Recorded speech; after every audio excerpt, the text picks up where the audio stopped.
गांव का नाम था सूरजनपुर, जहां हर सुबह की शुरुआत मिट्टी की खुशबू और पक्षियों की चहचहाहट से होती थी। उसी गांव में एक बूढ़ा पेड़ था, पीपल का, जो बरसों से लोगों की छांव बना हुआ था।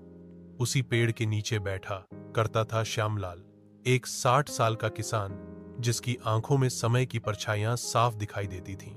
श्यामलाल के पास जमीन जरूर थी, लेकिन अब शरीर जवाब देने लगा था।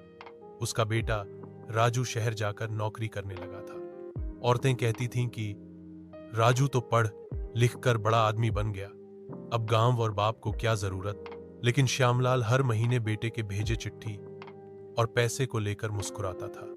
लेकिन एक दिन चिट्ठियां आना बंद हो गईं। कई महीने बीत गए। श्यामलाल की आंखें हर बस से उतरते मुसाफिरों में राजू को ढूंढती। गांव के लोग अब चुप हो गए थे। उन्हें अंदेशा हो गया था कि कुछ अनहोनी हुई है। लेकिन श्यामलाल हार मानने वाला नहीं था। उसने अपने पुराने कपड़े समेटे, घर को ताला लगाया और निकल पड़ा शहर की ओर, उसी बेटे की तलाश में जिसे उसने पढ़ाया, पाला और सपनों में पंख दिए। शहर की चकाचौंध और शोरगुल में वो अकेला बूढ़ा आदमी एक पेड़ की छांव की तरह खो गया। किसी को परवाह नहीं थी कि वो कौन है, कहां से आया है। कई दिन रेलवे स्टेशन, बस अड्डे और सरकारी दफ्तरों के चक्कर काटने के बाद एक दिन एक एंगो के ऑफिस के बाहर बैठा मिला। एंगो की लड़की अदिति ने उसे खाना दिया और पूछा, दादाजी आप यहां कैसे? श्यामलाल की आंखों में आंसू थे, मगर आवाज में हौसला।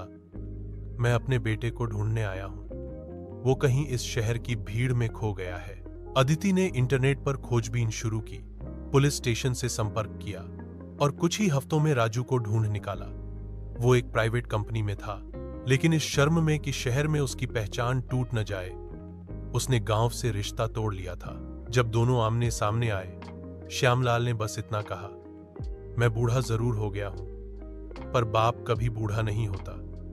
मैं नहीं चाहता कि तू लौट आए, बस ये जानना था कि तू ठीक है। राजू की आंखें भर आईं। उसने पिता के पांव छुए और वादा किया, अब आपका बेटा कभी आपको अकेला नहीं छोड़ेगा। समाप्ति पर एक सोच, कभी कभी रिश्तों को वक्त और दूरी का इम्तिहान लेना पड़ता है, लेकिन जो रिश्ता दिल से जुड़ा होता है वो कभी नहीं टूटता।